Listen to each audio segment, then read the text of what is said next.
Everyone loves an underdog, and David and Goliath is the ultimate underdog story. On one side is Goliath, a man who was more than 9 feet tall, a giant. On the other side stands David, just a shepherd boy holding a sling and some stones.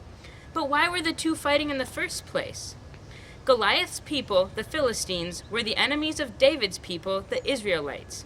It was common for armies to choose representatives to fight one another. A win for an army's champion was counted as a win for the whole nation. Israel's problem was that no one wanted to fight Goliath. Not even King Saul was brave enough to face him. But David volunteered.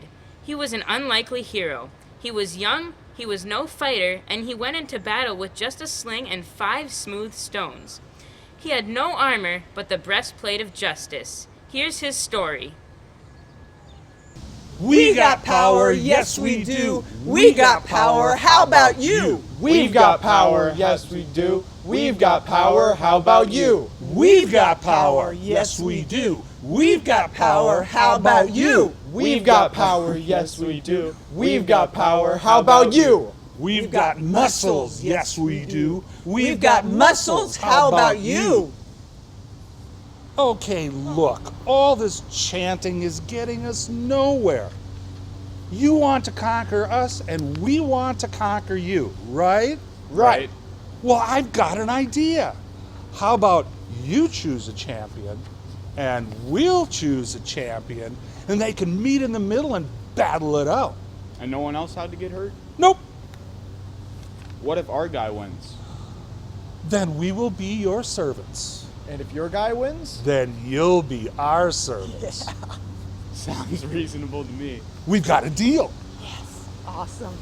Oh, Goliath, come here. Whoa, he's really big. Yeah, I'd say around 6 cubits in a span. How big is that? About 9 feet 9 inches. Why didn't you just say 9 feet 9 inches? 6 cubits in a span sounds more biblical. So, which one of you pipsqueaks is going to come out here and duke it out with me? What's the matter? Doesn't anyone have the guts to take me on? I'm feeling a little bit under the weather, not right now. My dog ate my sword. Ahem, your army is so weak. Your army is so weak that when you play soccer, the ball kicks you. Your army is so smelly, your dogs give you a bath.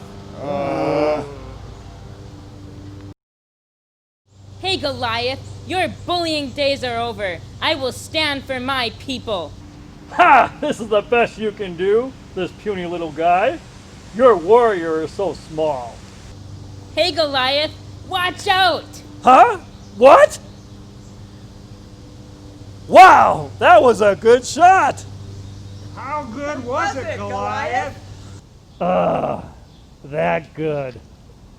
We've got David, yes we do. We've got David, how about you? You did it, David. You took out Goliath with just a small stone and a sling.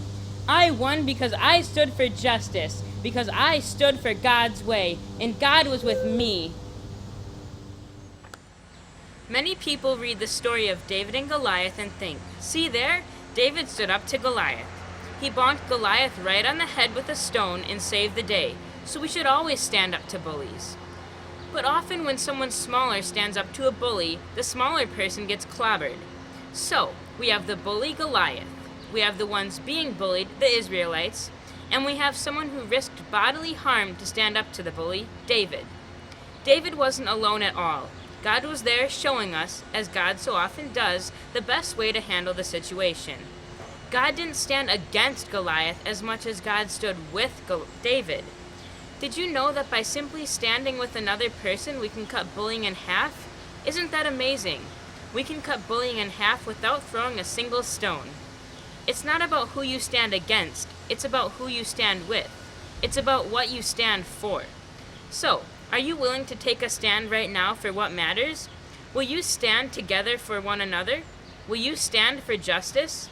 When David faced Goliath, it wasn't the 5 smooth stones that made the difference.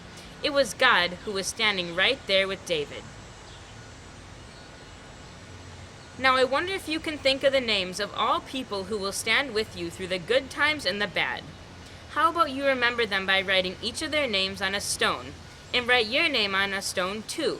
Then place their stones all around yours to remember that they stand with you.